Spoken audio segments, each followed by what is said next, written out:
கடகராசிக்காரர்களே, இந்த வீடியோ உங்களுக்கே தற்செயலா வந்ததுன்னு நினைக்காதீங்க. இப்போ நீங்க இந்த கடகராசி பலன் பார்க்குறீங்கன்னா, அதுக்கு பின்னால ஒரு காரணம் இருக்குங்க. சமீப காலமா மனசுல ஏதோ ஒரு குழப்பம் அல்லது எப்ப நல்ல மாற்றம் வரும்னு ஒரு கேள்வி இருந்தா, அந்த கேள்விக்கான பதில தேடி தான் இப்போ நீங்க இங்க வந்திருக்கீங்க. வணக்கமுங்க. நீங்க கடகராசியா? அப்போ எவ்வளவுதான் சம்பாதிச்சாலும் கையில காசு நிக்க மாட்டேங்குதா? பணம் வர்ற வழியும் தெரியல, போற வழியும் தெரியலன்னு ஒரு மாதிரி மனசுக்குள்ள கவலை இருந்துட்டே இருக்கா? அப்போ நிச்சயமா இந்த பதிவு உங்களுக்கு தாங்க. கவலைப்படாதீங்க. கடகராசினர் அவங்களோட நிதி சிக்கல்களை தாண்டி எப்படி ஒரு நிரந்தரமான செல்வத்தை உருவாக்கலாம்னு நிபுணர்கள் சொல்ற சில ரொம்ப எளிமையான ஆனா ரொம்ப சக்தி வாய்ந்த பரிகாரங்களை பத்தி இப்ப நாம ஒன்னொன்னா மெதுவா நிதானமா பார்க்கலாம். சரி, நாம இன்னைக்கு என்னெல்லாம் பார்க்க போறோம்னு ஒரு சின்னதா பார்த்துடலாங்களா? முதல்ல கடகராசியோட பண போராட்டத்துக்கு உண்மையான காரணம் என்னன்னா ஆழமா பார்ப்போங்க. அதுக்கப்புறம் செலவுகள்ல என்னென்ன வகைகள் இருக்குன்னு புரிஞ்சுக்க போறோம். அப்புறம் அது சரி செய்யறதுக்கு ரெண்டே ரெண்டு சக்தி வாய்ந்த பரிகாரங்கள்ங்க. கடைசியா சேமிப்புக்கு பின்னாடி இருக்கிற ஒரு ரொம்ப சிம்பிளான ரகசியம்ங்க. வாங்க ஒவ்வொன்றா பார்க்கலாம். முதல்ல கடகராசிக்காரங்க பொதுவா சந்திக்கிற அந்த அடிப்படையான பண பிரச்சனை என்னன்னு பார்த்துடலாம். இது அவங்களுக்கு மட்டும் இல்லைங்க, நம்மள பலருக்கும் இது பொருந்துங்க. அதனால கொஞ்சம் கவனமா கேளுங்க. நிபுணர்கள் சொல்ற ஒரு அருமையான உண்மைதான் இதுங்க. கடகராசினோட நிதி நிலைமை ஒரு ஓட்டப்பானையில தண்ணி ஊத்துற கதை மாதிரி தான்னு சொல்றாங்க. சும்மா கற்பனை பண்ணி பாருங்களேன். நீங்க ரொம்ப கஷ்டப்பட்டு தண்ணியை கொண்டு வந்து பானையில ஊத்துறீங்க. ஆனா அடியில இருக்கிற ஒரு சின்ன ஓட்ட வழியா எல்லாமே வீணா போய்கிட்டு இருக்கு. அது மாதிரி தான் பணம் பல வழிகளில் உள்ள வருதுங்க. ஆனா வந்த வேகத்துல செலவாகி வெளியே போயிடுதுங்க. இதனால சேமிக்கிறதுங்கிறதே ஒரு பெரிய கனவாவே இருக்குங்க. எவ்வளவு சம்பாதிச்சும் கையில ஒண்ணுமே மிஞ்சலைங்கிறது தான் அவங்களோட தீராத வேதனையா இருக்கு. சரி, இதுக்கு என்னதான் காரணம்? ஏன் அப்படி நடக்குது? அதுக்கு காரணம் அவங்களோட இயல்பான குணம்தாங்க. அதுதான் சுமைதாங்கி. ஆமாங்க, இது கடகராசியோட ஒரு முக்கியமான உள்ளார்ந்த இயல்புங்க. அவங்க எப்பவுமே தங்களை சுத்தி இருக்கவங்களோட, குறிப்பா தன்னோட குடும்பத்தோட பொறுப்புகளையும் கஷ்டங்களையும் தாமாவே முன் வந்து தன் தோள்ல சுமப்பாங்கங்க. மற்றவங்க நல்லா இருக்கணும், சந்தோஷமா இருக்கணும்னு நினைக்கிறதால அவங்களுக்காகவே வாழ்ந்து தங்களை கவனிக்கவே மறந்துடுறாங்கங்க. இது வெறும் ஒரு உணர்வு மட்டும் இல்லைங்க, இது ஒரு முடிவே இல்லாத தொடர்ச்சியான நிதி சுழற்சி மாதிரிங்க. மகனோட படிப்பு மகனோட படிப்பு செலவு, மகளோட காலேஜ் ஃபீஸ், அது முடிஞ்சா கல்யாண செலவுன்னு பொறுப்புகள் ஒன்று மாற்றி ஒன்று வந்துட்டே இருக்குமுங்க. சில நேரங்களில் இது பேர குழந்தைகளை பார்த்துக்கிற வரைக்கும் கூட நீளுமுங்க. அவங்களுக்காக இதெல்லாம் செய்யறதுல ஒரு சந்தோஷம் இருந்தாலும் நமக்காக ஒன்றுமே சேமிக்கவே முடியல அப்படிங்கிற ஒரு போராட்டம் மனசுக்குள்ள ஓடிக்கிட்டே இருக்குமுங்க. இப்போ நாம ஒரு ரொம்ப முக்கியமான விஷயத்த புரிஞ்சுக்கணுமுங்க. எல்லா செலவுகளும் ஒன்று கிடையாதுங்க. செலவுகளை பிரித்து பார்த்து எந்த செலவுகளை நாம கட்டுப்படுத்தணும்னு தெரிஞ்சுக்கிறது தான் புத்திசாலித்தனமுங்க. செலவுகளில் சுபவிரயம் அசுப விரயம்னு ரெண்டு வகை இருக்குதுங்க. வீடு கட்டுறது, கார் வாங்குறது, பிள்ளைகளோட படிப்பு, கல்யாணம்னு நாம் சந்தோஷமாக திட்டமிட்டு பண்ணுற செலவுகள் எல்லாம் சுப விரயம்ங்க. அதில் தப்பே இல்லைங்க. ஆனால் திடீர்னு வர்ற ஆஸ்பத்திரி செலவு, எதிர்பாராத விபத்து, கடன் பிரச்சனை மாதிரி நம்ம மனசையும் பணத்தையும் ஒரே நேரத்தில் காலி பண்ணுற செலவுகள் தான் அசுப விரயம்ங்க. நாம் பார்க்க போகிற பரிகாரங்களோட முக்கிய நோக்கமே இந்த அசுப விரயங்களை குறைக்கிறது தான். அப்போ இந்த பணத்தை வீணடிக்கிற அசுப விரயங்களை எப்படி நம்ம கட்டுப்பாட்டுக்குள்ள கொண்டு வர்றது? அதுக்கான முதல் பரிகாரம் நம்ம மனசுக்கு தெளிவையும் அமைதியும் கொடுக்கறது தாங்க. இதுக்கு நிபுணர் சொல்ற முதல் வழி திருவண்ணாமலைக்கு ஒரு பயணம் போறதுங்க.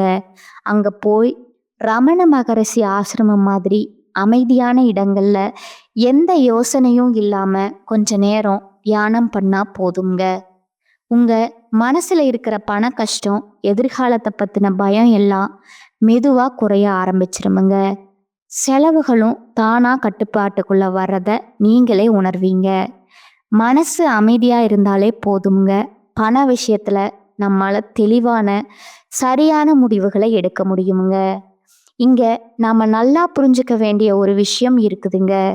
இந்த தீர்வுங்கிறது நம்ம சாப்பாட்டுலயோ தூக்கத்திலயோ இல்லை, நம்ம போடுற உடையிலையோ இல்லைங்க. அதாவது எந்த ஒரு வெளிப்புற மாற்றங்களும் தேவையே இல்லைங்க. இது முழுக்க முழுக்க ஒரு உள்மன மாற்றமுங்க. மன அமைதியை அடையிறது தான் எல்லாத்துக்கும் முதல் படிங்க. சரி, முதல் படியா மன அமைதி மூலமா செலவுகளை கட்டுப்படுத்திட்டோம். இப்போ அடுத்த கட்டம், அப்படி கஷ்டப்பட்டு சம்பாரிச்ச பணம் நம்ம கிட்டயே நிலைச்சு நிற்கிறதுக்கு ஒரு குறிப்பிட்ட பரிகாரம் இருக்குதுங்க. அதை பற்றி இப்போ கொஞ்சம் விரிவாக பார்ப்போமுங்க. இந்த பரிகாரத்தோட நோக்கம் ரொம்பவே சிம்பிளுங்க. திடீர்னு வர ஆஸ்பத்திரி செலவு, எதிர்பாராத விபத்து, கடன் தொல்லை, இந்த மாதிரி நம்ம சேமிப்பு மொத்தமாக காலி பண்ணுற விஷயங்கள்ல இருந்து நம்மளை ஒரு கவசம் மாதிரி பாதுகாக்கிறது தான் இந்த பரிகாரத்தை செய்யறதுக்கு ரொம்ப எளிமைய 3 படிகள் தாங்க. முதல்ல நீங்க பிறந்த கிழமை என்னன்னு தெரிஞ்சுக்கோங்க. ஞாயிறா திங்களான்னு. 2வதா ஒவ்வொரு மாசமும் வர்ற உங்க பிறந்த கிழமையில அன்னைக்கு சூரிய உதயம் ஆரம்பிச்சு அடுத்த நாள் சூரிய உதயம் வரைக்கும், அதாவது 24 மணி நேரம் விரதம் இருக்கணுங்க. கடைசியா விரதத்தை முடிச்சுட்டு ஒரு குறிப்பிட்ட சக்தி வாய்ந்த கோவிலுக்கு போகணுங்க. அந்த கோவில் பேரு வெண்பேடு அகஸ்துவரர் கோவிலுங்க. இந்த கோவிலுக்கு ஒரு தனித்துவமான தெய்வீக சக்தி இருக்குன்னு சொல்லப்படுதுங்க. இது சென்னையில இருந்து திருப்போரூர் போற வழியில மாம்பாக்கம் பக்கத்துல வெண்பேடுங்கிற சின்ன கிராமத்துல இருக்குங்க. இங்க இருக்கிற சிவலிங்கம் ரொம்ப அபூர்வமான சதுர வடிவத்துல இருக்குங்க. அது மட்டும் இல்லாம சுவாமி ஒரு தாமரை மேல அமர்ந்திருக்கிற மாதிரி இருக்குமுங்க. இந்த விசேஷமான அம்சங்களால இங்க போய் மனமுருகி வேண்டிக்கிட்டா அசுப விரயங்கள் தடுக்கப்படும்னு ஒரு ஆழமான நம்பிக்கை இருக்குதுங்க. இப்போ நம்ம ரொம்ப முக்கியமான கட்டத்துக்கு வந்திருக்கோமுங்க. இந்த பரிகாரங்கள் எல்லாம் செஞ்சதுக்கு அப்புறம் நம்ம முன்னாடி ஒரு ரொம்ப எளிமையான ஆனா ஆழமான நிதி உண்மை இருக்குங்க. அது என்னன்னு பார்க்கலாங்களா? இந்த ஒரு வரிதான் எல்லாத்துக்கும் அடிப்படைங்க. விரயம் நடக்கலைன்னா அது சேவிங்ஸா மாறுங்க. இதை நல்லா மனசுல பதிய வச்சுக்கோங்க.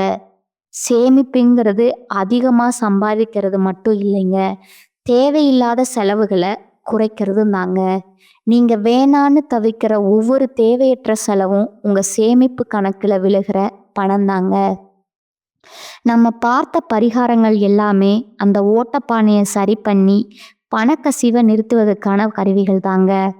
அந்த ஓட்டையை அடைச்சா மட்டும்தான் நம்ம அந்த பானையை முழுசா நிரம்ப வைக்க முடியுங்க. அதனால நல்ல ஞாபகம் வச்சுக்கோங்க, செலவுகளை கட்டுப்படுத்துறது தான் செல்வம் சேர்க்கிறதுக்கான முதல் மற்றும் மிக முக்கியமான படிங்க. நிச்சயமா இந்த பரிகாரங்கள் உங்களுக்கு ஒரு புதிய நம்பிக்கையும் செயல்படுறதுக்கான தைரியத்தையும் கொடுக்குமுங்க. இப்போ வழி உங்க முன்னாடி இருக்குங்க. உங்ககிட்ட கேட்க வேண்டியது ஒரே ஒரு கேள்விதான். உங்க நிதி பயணத்தை மாத்தி உங்க சேமிப்பை உங்க கட்டுப்பாட்டுக்குள்ள கொண்டு வர நீங்க தயாரா இருங்க. உங்களுக்கு இந்த மார்ச் மாதத்துல பாத்தீங்கன்னா, மார்ச் 15ஆம் தேதியில இருந்து உங்களுக்கு சனியுடைய வக்ர பயிற்சி, குருவுடைய வக்ர நிவர்த்தி, சுக்கிர பயிற்சி, சூரிய பயிற்சி, ராகு கேது பயிற்சின்னு 5 பயிற்சி பலன்கள் உங்களுக்கு ஒவ்வொன்றா கிடைக்கிறதுனால இனி வரக்கூடிய ஒரு 6 மாதங்கள் அப்படிங்கிறது உங்களுக்கு மிகப்பெரிய ஒரு ராஜயோகத்தை கொண்டுள்ள ஒரு நாட்களா பார்க்கப்படுதுங்க. முதலாவதா சனியுடைய வக்ர நிவர்த்தி. சனி பகவான் மீன ராசியில, அதாவது குருவுடைய ராசியில வக்ர நிவர்த்தி அடைய போறாருங்க. மார்ச் 15ஆம் தேதிக்கு அப்படி வக்ர நிவர்த்தி அடைகிறதுனால என்ன ஆக போகுதுன்னு கேட்டிங்கன்னா, இத்தனை நாட்களா நெகட்டிவா, அதாவது மைனஸா மட்டுமே செயல்பட்டு கொண்டிருந்த சனி பகவான் தற்பொழுது உங்களுக்கு ப்ளஸ்ஸா மாறி செயல்பட போறாருங்க. கடந்த காலகட்டத்துல சனி பகவான் மூலமா எதையெல்லாம் இழந்து கஷ்டப்பட்டு இருந்தீங்களோ அதையெல்லாம் திரும்ப பெறக்கூடிய ஒரு காலகட்டமா பார்க்கப்படுதுங்க. அடுத்ததா குருவுடைய வக்ர நிவர்த்தி. இத்தனை நாட்களா 2ஆம் இடத்துல இருந்த குரு பகவான் உங்க ராசியில பொருளாதாரத்துல மிகப்பெரிய பின்னடைவும் எந்த ஒரு முன்னேற்றமும் இருந்திருக்காதுங்க. 2ஆம் இடத்துல இருந்து தற்பொழுது குரு பகவான் 3ஆம் இடமான லக்னஸ்தானத்தை நோக்கி வரதுனால ஒட்டுமொத்த குரு பயிற்சி பலன்களும் உங்களுக்கு முழுமையா கிடைக்க போகுதுங்க. அதன் மூலமா பொருளாதாரத்துல மிகப்பெரிய அசுர வளர்ச்சி அப்படிங்கிறது உங்களுக்கு ஏற்பட போகுதுங்க. அடுத்ததா சுக்கிர பயிற்சி. சுக்கிர பயிற்சியை பொறுத்த வரைக்கும் 12 ராசிகளுக்குமே பொது பலனா பார்க்கப்படுதுங்க. அதன் மூலமா உங்களுக்கு கூடுதல் முன்னேற்றம் அப்படிங்கிறது நிச்சயமா ஏற்பட போகுதுங்க. கடைசியா ராகு கேது பயிற்சிங்க. ஐயோ, ராகு கேது பயிற்சியா? ஏன்னா கடந்த காலகட்டங்கள்ல ராகு கேது பயிற்சி காலகட்டங்கள் எல்லாம் நாங்க ரொம்பவே கஷ்டப்பட்டிருக்கோம். ரொம்ப அடி மேல அடி வாங்கி இருக்கோம். இந்த காலகட்டங்கள் தான் அப்படின்னு சொல்றவங்களுக்கு தற்பொழுது வரக்கூடிய ராகு கேது பயிற்சி காலகட்டம் அப்படிங்கிறது உடல் சார்ந்த பிரச்சனைகள் அனைத்தும் முழுவதுமா நிவர்த்தியாகி உங்களுக்கு நல்ல அதிர்ஷ்டம் தரக்கூடிய ஒரு காலகட்டமா பார்க்கப்படுதுங்க. 5 வருடங்களுடைய கிரகங்களுடைய சேர்க்கை இனி வரக்கூடிய காலகட்டத்துல உங்களுக்கு நடக்க போகுதுங்க. இந்த 2026 உங்க வாழ்க்கை அப்படிங்கிறது நல்ல முன்னேற்றத்தை நோக்கி ஆரம்பிக்க போகுதுங்க. கடந்த காலகட்டங்கள்ல நல்ல ஒரு வேலைங்கிறது உங்களுக்கு கிடைச்சிருக்காதுங்க. ஏதோ ஒரு கிடைக்கிற வேலைக்கு ஒரு 10,000 ரூபாய் சம்பளத்துக்கோ 15,000 ரூபாய் சம்பளத்துக்கோ பிடிக்காத ஒரு வேலையை குடும்ப கஷ்டத்துக்காக செஞ்சுட்டு இருந்திருப்பீங்க. இனி உங்களுக்கு பிடிச்ச மாதிரியும் உங்க படிப்புக்கு ஏத்த மாதிரியும் நல்ல ஒரு வேலைங்கிறது வரக்கூடிய நாட்கள்ல கிடைக்க போகுதுங்க. கோர்ட்டு கேஸ்னு ரொம்ப நாளா அலைஞ்சிட்டு இருக்கிற நபர்களுக்கு விரைவிலேயே உங்களுக்கு சாதகமான தீர்ப்பு வருமுங்க. சொத்து பிரச்சனையும் உங்களுக்கு சாதகமாகவே முடியுமுங்க. சனி பகவானுடைய பார்வை உங்களுக்கு நேரடியாகவே இருக்குதுங்க. அதன் மூலமா வருமானம் அப்படிங்கிறது பல வழிகள்ல வருமுங்க. தொழில லாபம் சற்று அதிகமாகவே கிடைக்குமுங்க. அரசியல்வாதிகளை பொறுத்த வரைக்கும் புதிய பொறுப்புகள் புதிய பதவிகள் எல்லாம் தானாகவே வருமுங்க. ராகு கேதுவால உங்களுடைய செல்வாக்கு உயருமுங்க. உடல் ஆரோக்கியம் மேம்படுமுங்க. உங்களுக்கு தொழில் வாழ்க்கையிலும் சரி இல்லற வாழ்க்கையிலும் சரி மறைமுகமா நிறைய நபர்கள் தொல்லை கொடுத்துருப்பாங்க. இனி அவர்களுடைய தொந்தரவுங்கிறது முழுவதுமா உங்களுக்கு இருக்காதுங்க. கடந்த காலகட்டங்கள்ல திருமணம் அப்படிங்கிறது உங்களுக்கு மிகப்பெரிய பிரச்சனையா இருந்திருக்குமுங்க. ஆனா இனி வரக்கூடிய காலகட்டத்துல நீங்க இனி வரக்கூடிய ஒரு 6 மாதத்துக்குள்ள திருமண வாழ்க்கைக்குள்ள அடி எடுத்து வைக்க போறீங்க. அடுத்ததா குழந்தை பாக்கியத்திற்காக இயங்கிய நபர்களுக்கு விரைவிலேயே உடல் சார்ந்த பிரச்சனைகள் அனைத்தும் நிவர்த்தியாகி குழந்தை பாக்கியம் அப்படிங்கிறது விரைவிலேயே உங்களுக்கு கிடைக்க போகுதுங்க. தெய்வ சிந்தனை அதிகமாகுமுங்க. பெரியோர்களுடைய உதவிகள் கிடைக்குமுங்க. உறவில் இருந்த சண்டை சச்சரவுகள் முழுவதுமா விலகுமுங்க. புதிய நண்பர்கள் உங்களுக்கு உதவி செய்வாங்க. தொழில்ல ஏற்பட்ட நெருக்கடிகள் நீங்குமுங்க. முடங்கிக்கிட்டு இருந்த நிறுவனங்கள் மீண்டும் இயங்குமுங்க. அடுத்ததா பார்த்தீங்கன்னா இனி வரக்கூடிய நாட்கள்ல உங்களுக்கு இருந்த பிரச்சனைகள் எல்லாமே நிவர்த்தியாகி சீக்கிரமே ஒரு நல்ல வாழ்க்கை அப்படிங்கிறது அமைய போகுதுங்க. வாழ்க்கை துணையை இழந்த கடகராசி ஆண்களோ பெண்களோ, அதாவது 2வது மேரேஜ் மறுமணம் பண்ணலாமா வேண்டாமா அப்படிங்கிற ஒரு மிகப்பெரிய குழப்பத்தில் இருப்பீங்க. அப்படி 2வது திருமணம் பண்ணும்போது சொந்தக்காரங்க தப்பாக பேசிடுவாங்களோ, ஊர்க்காரங்க தப்பாக நினச்சிருவாங்களோ, யார் என்ன நினைப்பாங்க, அவங்க என்ன நினைப்பாங்க அப்படின்னு நினச்சி நிறைய பேர் 2வது திருமணத்தை பற்றி யோசிக்காமல் இருக்கீங்க. இப்போ இருக்கக்கூடிய பொருளாதார சூழ்நிலையும் இருக்கக்கூடிய காலகட்டத்தையும் வச்சு பார்க்கும்போது ஒரு சிங்கிள் பேரண்டால் இந்த சொசைட்டியில் சர்வே பண்ணுறது ரொம்ப ரொம்ப கடினமுங்க. நீங்கள் எதிர்பார்த்த மாதிரியே நல்ல ஒரு மறுவாழ்க்கை அப்படிங்கிறது உங்களுக்கு அமைய போகுதுங்க. காதலிப்பவர்களுக்கு இந்த 2026 நிச்சயம் கைகூடக்கூடிய ஒரு ஆண்டாகவே பார்க்கப்படுதுங்க. இனி வரக்கூடிய நாட்கள்ல உங்களுடைய வளர்ச்சி அப்படிங்கிறது யாருமே எதிர்பார்க்காத அளவுக்கு ஒரு மிகப்பெரிய அசுர வளர்ச்சியா இருக்க போகுதுங்க. அதை பார்த்து உங்க சொந்தக்காரங்களோ குடும்ப உறவிலோ கூட உங்களுக்கு எதிரிகளாகவும் துரோகிகளாகவும் மாறக்கூடிய வாய்ப்புகள் அதிகமாகவே இருக்குதுங்க. முடிஞ்ச அளவுக்கு தவறான உறவுன்னு தெரிஞ்சா அது குடும்ப உறவாக இருந்தாலும் சரி, இல்லை வேறு யாராவது இருந்தாலும் சரி, உடனடியாக அவர்களை விட்டு விலகி கொஞ்ச நாட்கள் இருப்பது உங்களுக்கு ரொம்பவும் நல்லதுங்க. இந்த இனி வரக்கூடிய காலகட்டத்தில் சேமிப்பு அப்படிங்கிறது பல மடங்காக உங்களுக்கு இருக்க போகுதுங்க. ஒரு பைசா கடன் இல்லாமல் அனைத்து விதமான கடன்களையுமே வரக்கூடிய நாட்களில் நீங்கள் முழுவதுமாக கட்டி முடிக்க போகிறீங்க. அந்த அளவுக்கு பொருளாதார மாற்றம் அப்படிங்கிறது விரைவில் உங்களுக்கு காத்துட்டு இருக்குதுங்க. அடுத்ததா உங்களோட நட்சத்திர பலன்களை பார்க்கலாங்களா? முதலாவதா புனர்பூசம் 4ஆம் பாதம். வெளியில தங்கும் சூழல் உங்களுக்கு ஏற்படுமுங்க. எடுத்த காரியத்தை செய்யும்போது எது சரி எது தவறு அப்படிங்கிற தடுமாற்றம் ஏற்பட்டாலும் திறமையால அதனை செய்து முடிப்பீங்க. பண வரவு எதிர்பார்த்தபடி இருக்குமுங்க. தொழில் வியாபாரம் முன்னேற்ற பாதையில செல்லுங்க. நிதி உதவி கிடைக்குமுங்க. வாடிக்கையாளர் மத்தியில மதிப்பு கூடுங்க. உத்தியோகத்துல இருப்பவர்களுக்கு நீண்ட நாட்களா எதிர்பார்த்த பதவி உயர்வு கிடைக்கலாமுங்க. சம்பள உயர்வும் வரலாமுங்க.